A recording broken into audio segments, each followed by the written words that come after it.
Madame, Monsieur, bonsoir. Voici les titres que nous allons développer dans ce journal. En Haute-Savoie, la préfecture met en garde les skieurs hors piste. Ils pourraient être poursuivis. Ces mesures interviennent après une nouvelle victime ensevelie sous une avalanche ce matin. Saisie record de cocaïne en France. 1250 kilos de drogue découverts dans un village de l'Essonne. 6 personnes sont placées en garde à vue. Dans le sud-ouest, la charge des chasseurs. Ils manifestent contre la décision d'avancer d'un mois la fermeture de la chasse aux oiseaux migrateurs, conformément à une directive européenne. La célèbre comédienne Marie Dubois se bat depuis des années contre la sclérose en plaques, cette maladie évolutive qui aujourd'hui l'empêche pratiquement de jouer. Un combat où la vie prend le dessus. Portrait dans ce journal. Dans les Alpes, où le risque d'avalanche est toujours maximum, l'inconscience de skieurs hors piste a fait aujourd'hui une nouvelle victime.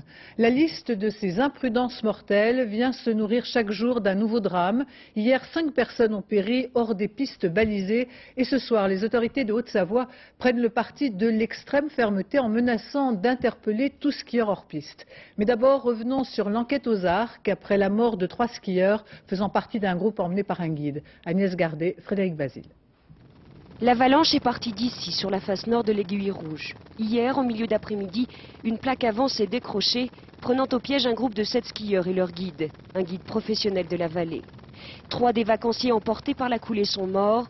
Âgés d'une 50aine d'années, ils n'ont pas pu être sauvés à temps, ensevelis sous une trop grande masse de neige.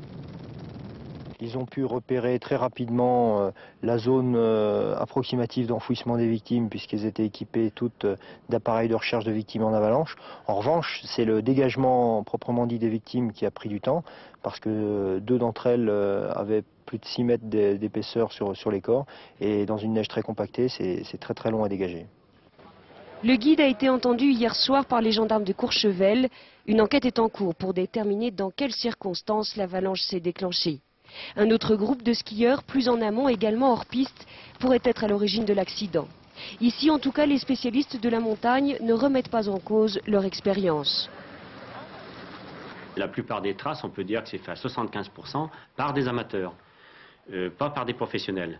Alors nous, les professionnels, bien sûr, on connaît les endroits, donc on va où c'est le plus sûr, bien sûr, mais le problème, c'est qu'on n'est pas à la merci de lorsqu'on va faire une pente, que quelqu'un peut arriver par-dessus et éventuellement nous envoyer une avalanche sur la figure.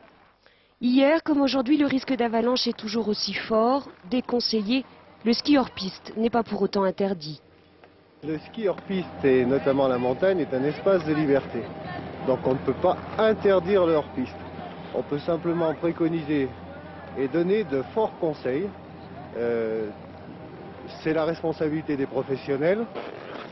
Neige fraîche, soleil, difficile de résister à la tentation, difficile également de surveiller chaque skieur. D'autant qu'ici, à la station des Arcs, plus de 10 000 vacanciers sont déjà sur les pistes. À Megève maintenant, comme dans d'autres stations, bien évidemment, le dispositif susceptible de faire rempart à tout risque d'avalanche est en place.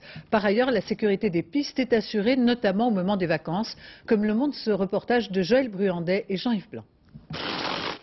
Avant l'arrivée sur les pistes des premiers skieurs, les pisteurs de Megève ouvrent le domaine.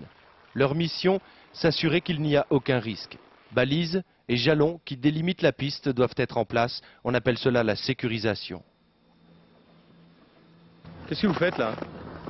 Eh ben là, je remets cette corde pour pas que les gens arrivent depuis en haut et recoupent sur l'autre piste là-bas.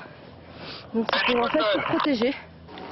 Aujourd'hui sur les pistes aussi, c'est le chassé-croisé. Et les nouveaux arrivants découvrent au sommet du télésiège le drapeau à damier.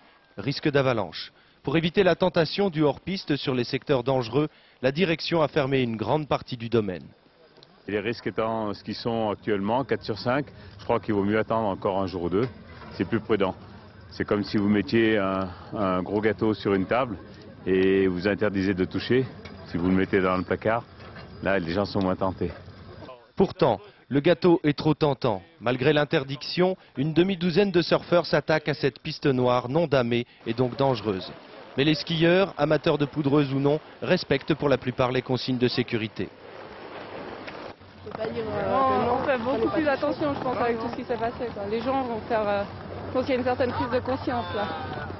Le domaine de Megève n'est pas réputé pour être très avalancheux, mais tout le monde répète ici à qui veut l'entendre que le risque zéro n'existe pas. Et en direct des Arcs, Benoît Duquesne, apparemment ce soir les recommandations de prudence faites aux skieurs prennent une nouvelle tournure avec la menace bien réelle d'interpellation à la clé.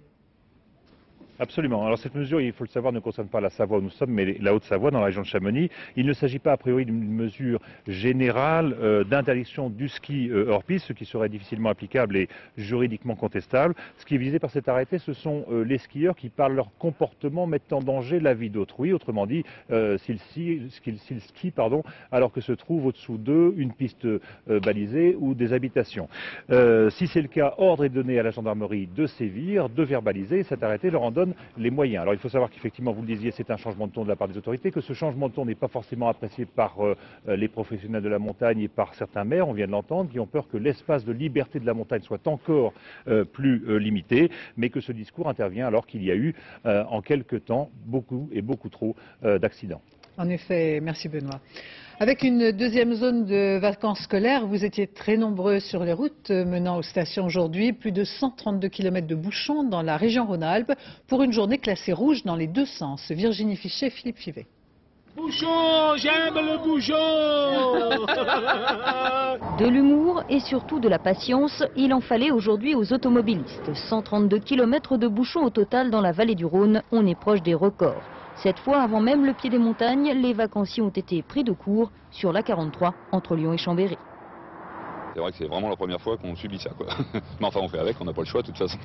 On va s'entrer encore un peu pour la lutte. Il n'y a pas de problème, il n'y a pas de problème. On est là, on a toute la semaine pour ça, il n'y a pas de problème.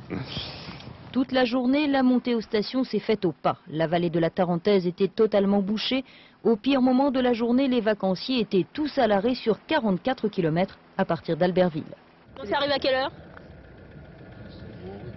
18h. Oui, on verra bien. Pour la soupe. La soupe aura le temps de refroidir. La journée noire risque en effet de se prolonger jusqu'aux environs de 22 h. Près de 35 000 véhicules uniquement dans le sens des départs. À 17 h, le seuil de saturation était largement atteint. Par contre, ça a l'air de s'améliorer donc entre Lyon et Chambéry. Mais c'est tout bloqué entre Albertville et Moutier. Quand on compte l'ensemble des académies qui sont en vacances, ça représente 75% de la population française. Certes, une partie est partie la semaine dernière, mais tout se cumule et ça fait vraiment une grosse masse de vacanciers cette semaine. Pour la semaine à venir, les principales stations des Alpes affichent effectivement complet. Mais en attendant de pouvoir chausser les skis, aujourd'hui chacun a profité à sa manière des premières neiges rencontrées sur le bord de l'autoroute. Il y a un peu plus d'11 ans, disparaissaient en forêt ceux que l'on a prénommés les fiancés de Fontainebleau.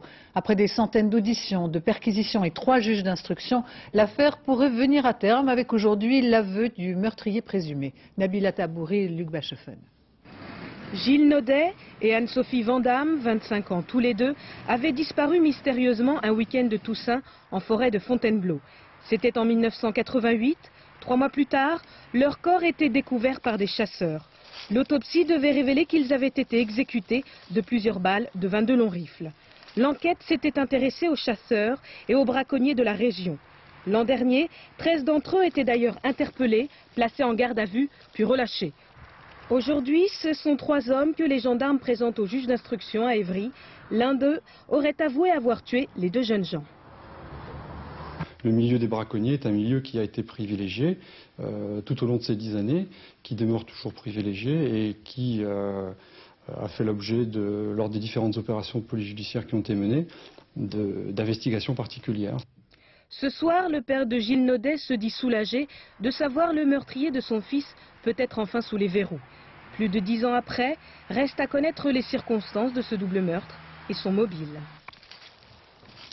J'en viens maintenant à cette saisie record de cocaïne du jamais vu en France. Les policiers ont mis la main sur plus d'1 tonne de drogue dans un petit village de l'Essonne. 6 personnes sont toujours en garde à vue. Philippe Visserias, Claude Barnier, Nabila Tabouri. Dans ces cartons, une véritable fortune. 1 tonne 250 de cocaïne pure à 90%, soit 5 millions de doses d'une valeur totale de 250 millions de francs. Jamais en France, une telle saisie n'avait été réalisée. Pour les policiers de l'Office central pour la répression du trafic illicite des stupéfiants, c'est l'aboutissement d'une enquête de 2 ans. En général, quand on a des grosses quantités de ce style, il est extrêmement rare d'avoir un seul investisseur, un seul commanditaire et un seul destinataire. Donc on peut supposer dans cette affaire que la drogue était destinée à plusieurs directions, enfin devait aller dans plusieurs directions et n'était pas destinée qu'à un seul destinataire, en l'occurrence la France. Et pourtant, les trafiquants pensaient bien avoir trouvé la cachette idéale. Un entrepôt désaffecté situé à Tigerie, petit village de l'Essonne. Hier, vers 17 h, les policiers de l'Ocris, appuyés par ceux du RAID, sont intervenus et ont interpellé 7 personnes. Depuis, l'une d'entre elles a été relâchée. La drogue était cachée dans des containers qui servent de contrepoids pour les manèges. Les trafiquants seraient de nationalité française, tous issus du milieu forain. Les enquêteurs ont suivi le parcours de la cocaïne depuis Pointe-à-Pitre jusqu'à Dunkerque, puis à Tigerie, où elle serait arrivée dimanche dernier. Une cocaïne fabriquée en Colombie. Sur le marché mondial, il y a une offre considérable, certainement une production de l'ordre de 1000 tonnes par an. C'est dire qu'il y a beaucoup plus de drogue disponible que d'acheteurs. Donc des cours qui sont plutôt en chute, ce qui veut dire que ça attire évidemment l'appétit des commerçants qui recherchent des marges bénéficiaires plus importantes. L'enquête s'oriente maintenant vers les filières d'écoulement de cette énorme quantité de cocaïne. Manifestation des chasseurs aujourd'hui dans le sud-ouest. Ils protestent contre une décision de plusieurs tribunaux administratifs d'avancer d'1 mois la fermeture de la chasse aux oiseaux migrateurs. Cette mesure est justifiée en vertu d'une directive européenne qui prévaut sur le droit français. Cet après-midi à Auch, ils étaient entre 5 et 7 000 à défiler dans les rues, lançant au passage quelques slogans hostiles à Dominique Voynet. Christophe Larocca, Christophe Cadeau. Ni fusil, ni treillis. C'était la consigne des organisateurs pour adoucir l'image des chasseurs. Mais la modération dans la rédaction des banderoles n'a pas été respectée. Dominique Voynet et les écologistes étaient cet après-midi la proie de violentes attaques dans les slogans, l'expression d'une hostilité instinctive. Nous n'avons pas des slogans plus violents qu'un ont à notre égard quand ils nous traitent d'assassins. Nous êtes d'assassins du dimanche, je regrette, nous ne sommes pas des assassins. Nous avons un hobby, c'est la chasse. Nous n'avons tué personne. Et malheureusement, les quelques accidents qu'il peut y avoir de chasse, ce ne sont que des chasseurs entre eux. Nous n'avons pas encore tué des passants, ou à quelques exceptions près. Dans la passion, on en oublierait presque que la chasse est ici un art de vivre, un lien entre les gens. Mais la photo, c'est pour montrer que quand je parle et quand je défends l'identité de la chasse, je ne dis pas de bêtises. Le grand-père est en photo avec sa barre de palombe le matin pour partir à la palombière. Je suis en train de jouer les palombes au filet et ensuite il y a mes fils à l'apprentissage à la palombière. C'est vrai que les ruraux sont aujourd'hui moins nombreux que les urbains, mais on existe, on ne gêne personne, on ne coûte rien au gouvernement, donc on veut continuer à chasser. D'autant que pour les chasseurs, les populations de palombes ne sont pas menacées, une affirmation qui ne manque pas de soutien dans la région. Je considère qu'il faut sortir de ce face-à-face stérile entre les chasseurs et les écologistes et que pour ça, une réglementation qui sera acceptée par tous sera la bonne. Et de ce point de vue, le gouvernement peut sûrement faire un signe. Un signe bien délicat en période préélectorale. Les Américains, dans leur majorité, se disent satisfaits de l'acquittement de Bill Clinton. D'après les premiers sondages parus aujourd'hui, 64% sont satisfaits, mais seuls 58% des personnes interrogées estiment que l'on peut faire confiance à la parole de Clinton dans le cadre de ses fonctions présidentielles. Bill Clinton, qui après le vote du Sénat, s'est exprimé lors d'une courte allocution, indiquant au passage qu'il n'avait pas d'esprit de revanche. Je vous propose d'écouter le pardon du président américain. Je veux dire à nouveau au peuple américain combien je suis profondément désolé pour ce que j'ai dit ou fait, pour avoir déclenché ces événements et le fardeau qu'ils ont imposé au Congrès et au peuple américain. À Rambouillet, où s'achève sans aboutir la première semaine de négociations autour de la paix au Kosovo Entre 12 et 20 000 personnes ont manifesté cet après-midi en faveur de l'indépendance de cette province serbe, peuplée à majorité d'Albanais. Ces sympathisants venus d'Allemagne, de Suisse, de Belgique, de tous ces pays où s'est réfugiée la diaspora albanaise, ces sympathisants manifestaient dans le calme, et ce à quelques heures de l'arrivée à Paris du secrétaire d'État américain Madeleine Albright, bien décidé à faire pression sur ces pourparlers. Et puis demain dimanche se réunira à Paris le groupe de contact. La nouvelle est confirmée. Pour sa part, Bill Clinton a confirmé samedi son intention d'envoyer près de 4 000 soldats américains en cas d'accord de paix, une contribution donc par des troupes terrestres à l'établissement de la paix au Kosovo. Dans l'affaire de l'attentat de Lockerbie, on a appris aujourd'hui que la Libye accepterait que les 2 suspects libyens soient incarcérés dans une prison écossaise s'ils sont reconnus coupables. Cet accord impliquerait en échange la suspension des sanctions de l'ONU contre Tripoli. En milieu de semaine, le Congrès juif mondial affirmait que des œuvres d'art volées à des juifs pendant la Seconde Guerre mondiale étaient exposées dans des palais ou des bâtiments publics en France. Lionel Jospin a bien confirmé cette information. Ces toiles de maître seront remises au Louvre pour être ensuite restituées, indique pour sa part l'Élysée. Le détail de cette nouvelle affaire concernant la spoliation des biens juifs avec Nathalie Moisan. Un Rodin encombrant. Le parc de Matignon abritait le baiser, une sculpture spoliée il y a plus de 50 ans à son propriétaire juif. Lionel Jospin a choisi de la transférer dans le jardin public des Tuileries. Comme de celle-ci, l'État est dépositaire de 2000 œuvres pillées pendant la Seconde Guerre mondiale. Leurs ayants droit n'ont pas été retrouvés. L'Élysée ou l'ambassade de Turquie en contiennent d'autres. Le Congrès juif mondial s'en est ému. Pour le Premier ministre, il n'y a pourtant pas matière à polémiquer. Le processus de rapatriement des biens juifs vers les musées nationaux est en cours. Les œuvres qui existent dans tel ou tel palais officiel, par exemple à Matignon ou ailleurs, mais je parle pour Matignon, ont donc été clairement identifiées. Certaines sont retournées dans des musées nationaux, mobilier national, pour pouvoir être identifiées. Et toutes celles qui ne sont pas encore parties vont partir avec la même destination. La liste des œuvres spoliées à des propriétaires juifs vient en effet d'être remise au Premier ministre par la commission Matteoli. C'est elle qui a révélé les détails des œuvres abritées par les palais nationaux. Il n'y a pas matière à scandale, dans la mesure où nous savions que les musées nationaux et les palais nationaux conservent ces œuvres d'art à titre provisoire. Mais c'est vrai que le provisoire dure depuis trop longtemps. Ce qui importe aujourd'hui, c'est le devenir de ces œuvres pour la communauté juive de France. Ses représentants souhaitent que les tableaux restent dans les musées, mais l'État, en contrepartie, doit financer une fondation qui enseignerait l'histoire de la Shoah. La campagne pour les européennes, avec aujourd'hui le lancement officiel de l'alliance RPR Démocratie Libérale. Philippe Séguin a été désigné comme tête de liste, avec comme numéro 2 Alain Madelin. L'occasion pour le président du RPR de rappeler qu'il faisait bloc derrière Jacques Chirac. Au passage, sérieux coup de griffe à son ancien ami Charles Pasqua. Carole Caumont, Hervé Pozzo. Ce n'était qu'une simple formalité. Un oui unanime a officiellement désigné Philippe Séguin pour conduire une liste d'union avec Alain Madelin aux élections européennes. Philippe Séguin qui venait d'affûter longuement son argumentaire de campagne, avec un principe, la fidélité à Jacques Chirac. Qu'est-ce qui fonde en effet, qu'est-ce qui résume la politique européenne du chef de l'État? C'est une phrase clé. Non aux États-Unis d'Europe, oui à une Europe unie des États. À cette formule, d'autres croient devoir répondre Europe fédérale. Quant à nous, la formule du président, nous la reprenons intégralement à notre compte. Non aux États-Unis d'Europe, oui à l'Europe unie des États. C'est aussi simple que cela. Incarner la liste du rassemblement de l'opposition, voilà donc la stratégie adoptée par le président du RPR face à ses deux concurrents.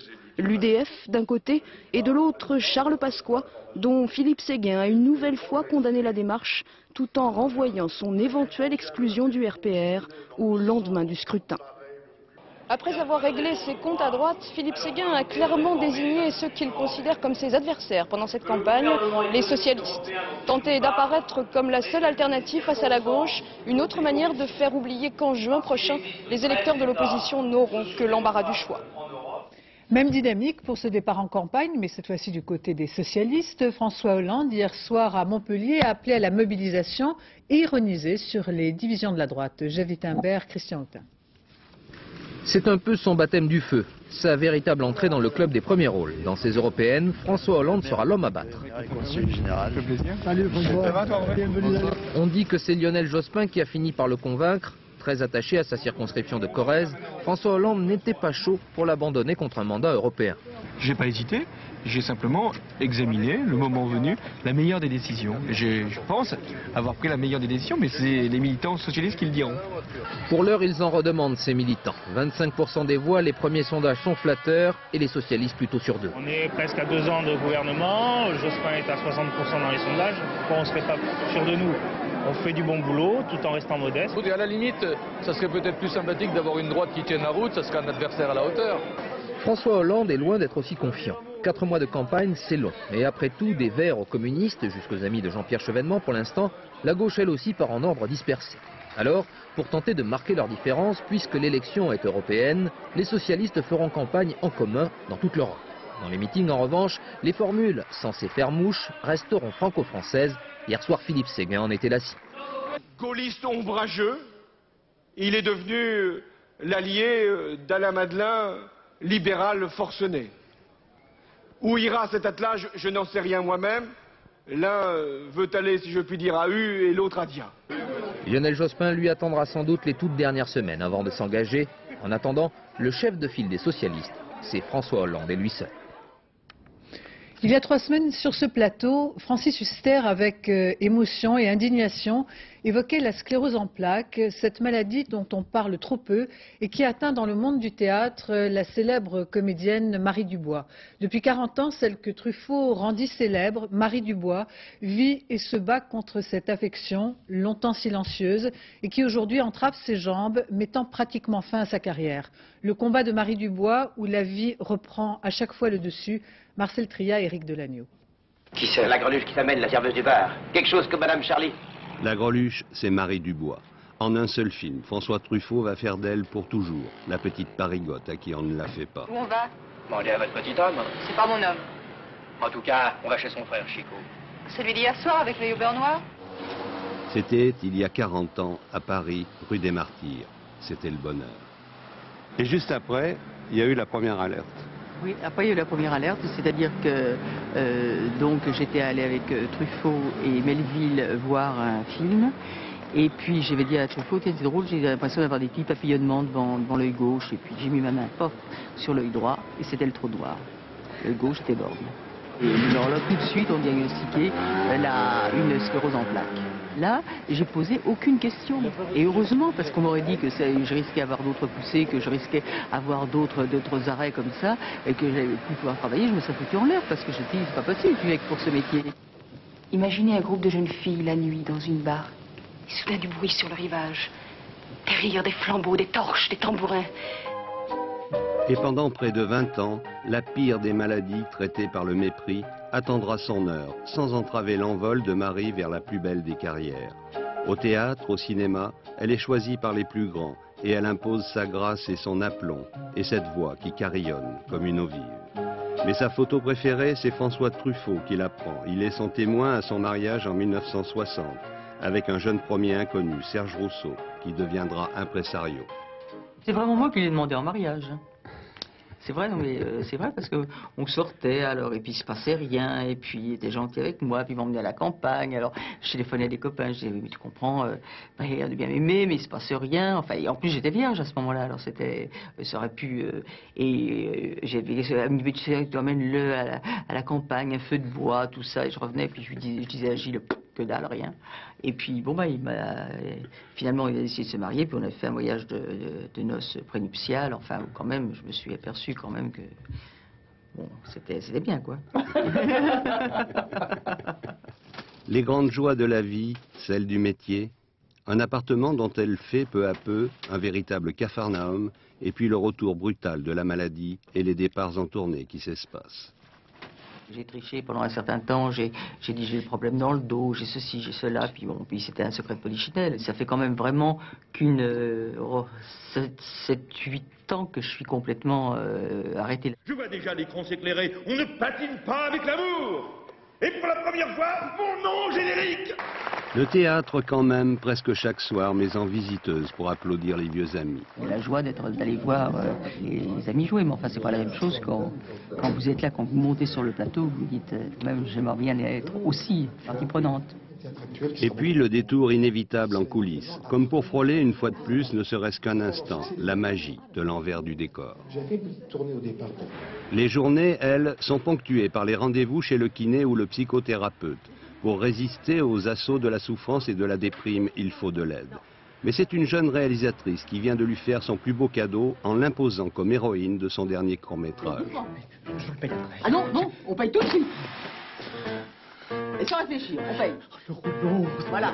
9 minutes de la vie d'une impérieuse dame pipi en plan séquence. Pour le petit personnel. Autour d'elle, toute une équipe affectueuse sur le qui-vive pour surmonter les poussées soudaines des tourments de la maladie. J'avais eu le trac et donc toi aussi tu avais le trac parce qu'ils se demandaient comment est-ce qu'elle va nous arriver sur le plateau, dans quel état et tout. Et puis quand je suis arrivé pour retourner, ils ont tous applaudi. Et alors ça je veux dire, d'un coup on se sent aimé. Être aimé toujours. Comme cette jeune fille que François Truffaut décida un jour de rebaptiser Marie Dubois. À la veille de la Saint-Valentin, l'occasion de découvrir comment le roman photo, vedette de la presse de cœur, évolue en France. Apparemment, le genre se porte bien. Et notre pays est le dernier avec l'Italie à faire la part belle au roman photo, célèbre dans les années 60, avec notamment Johnny Hallyday ou Sylvie Vartan. Reportage Dominique Barouche, Daniel Lévy. Voici le baiser qui va faire frémir 2 millions de cœurs. Attends, Pia, pose ton coude là. Michel, tu dois t'avancer un peu plus. Pia, pose ta tête comme ça. Et l'amour, qu'est-ce que vous en pensez? On peut couper un instant? Oui. L'amour ici est sacré. C'est à Milan, capitale du roman photo avec Rome, que depuis 50 ans, on pleure et on s'embrasse, au grand bonheur des lectrices et des lecteurs de toute l'Europe. Les acteurs doivent exprimer tout ce qui est écrit dans les 4 lignes de texte de la bulle. Tout est dans l'expression, concentré dans une seule photo. Les histoires d'amour sont de plus en plus compliquées, mais elles tournent toujours autour des mêmes personnages. Le séducteur, l'épouse séduite, le mari trompé. Ne sortez pas vos mouchoirs, l'amour triomphe toujours. Si on regarde nos deux... Pour la presse du cœur, un seul moyen de juger si un couple s'aime ou pas, le physique. Je crois qu'il n'y a pas photo. C'est lui. Oh, on est d'accord, super. Il paraît qu'un mari idéal, ça se voit. Reste à réaliser les 150 clichés qui feront battre le cœur des lectrices. C'est qu'on ne s'embrasse plus comme avant. Dans les années 50, ils se regardent à peine. Ici, par exemple, dans les années 60, là, on voit un jeune couple qui se tient par la main. Années 70, première scène, ils sont dans la chambre, ils sont même dans un lit. Et années 80 et 90, sans commentaire, ils sont dans le lit, on les voit avant et après, mais ellipse sur ce qui s'est passé, ça reste chaste, ça l'est encore et ça restera chaste. Les règles restent strictes, en tout cas le public français conserve une décence qui étonne de l'autre côté des Alpes. Les romans photos destinés aux Italiens sont un peu plus osés. Il y a plus de sexe, les vêtements sont plus décolletés et les jupes sont plus courtes.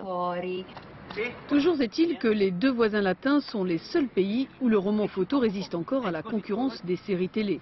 Rien de tel qu'un baiser sur papier glacé pour que amour rime avec toujours. Il aura fallu près d'une semaine pour transformer le Stade de France en un gigantesque palais des glaces destiné à accueillir la super finale du Trophée Andros qui accueille sur ce circuit spécialement aménagé les pilotes et leurs voitures. Denis Guérin, Bernard Appé. Décidément, il aura vraiment tout connu. Après Zidane, Johnny et les Stones, c'est au tour des bolides du Trophée Andros d'envahir le Stade de France, métamorphosé pour l'occasion.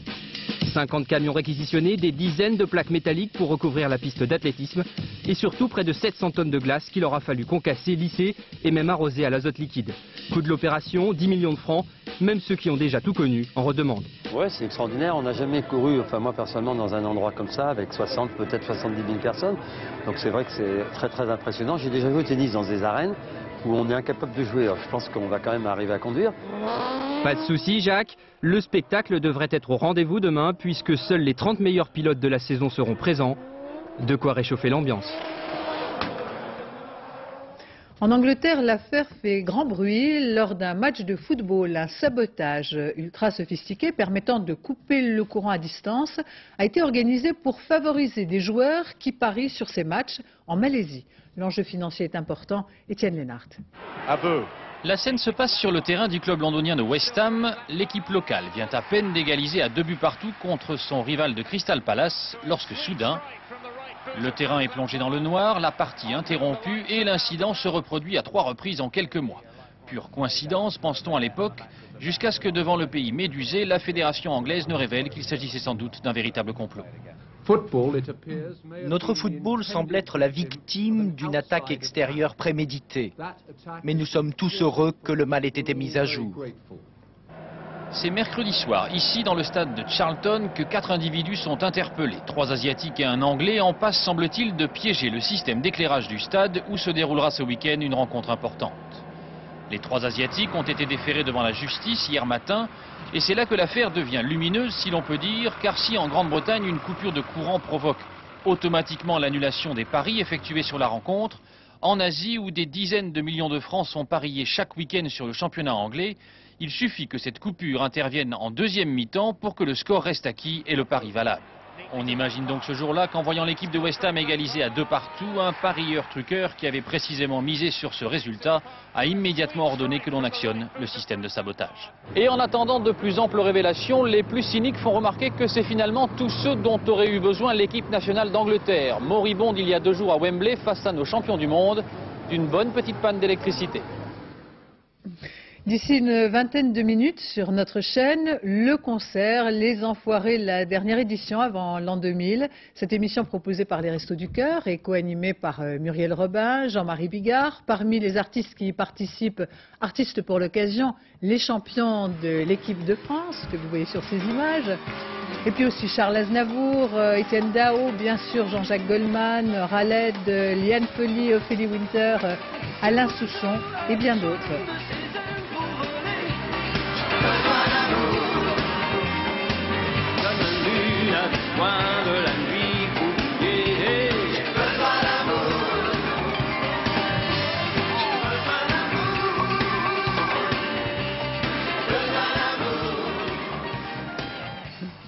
C'est la fin de ce journal. Je vous en rappelle les principaux titres. En Haute-Savoie, la préfecture met en garde les skieurs hors piste. Ils pourraient être poursuivis. Ces mesures interviennent après une nouvelle victime ensevelie sous une avalanche ce matin. Dans le sud-ouest, la charge des chasseurs, ils manifestent contre la décision d'avancer d'1 mois la fermeture de la chasse aux oiseaux migrateurs, conformément à une directive européenne. Dans un instant, la météo Nathalie Rioué, 20h50 donc, les Enfoirés, 0h55 le dernier journal, Laurence Ostolazza. Demain à 7h dans Thé au Café, Catherine Sellac reçoit Marina Vladi, Valérie Mérès et Amélie Nothomb. Midi, Argent Public, présenté par Sylvain Attal. J'aurai le plaisir de vous retrouver demain dès 13h. Je vous remercie de votre attention. Excellente fin de soirée sur France 2 avec les Enfoirés.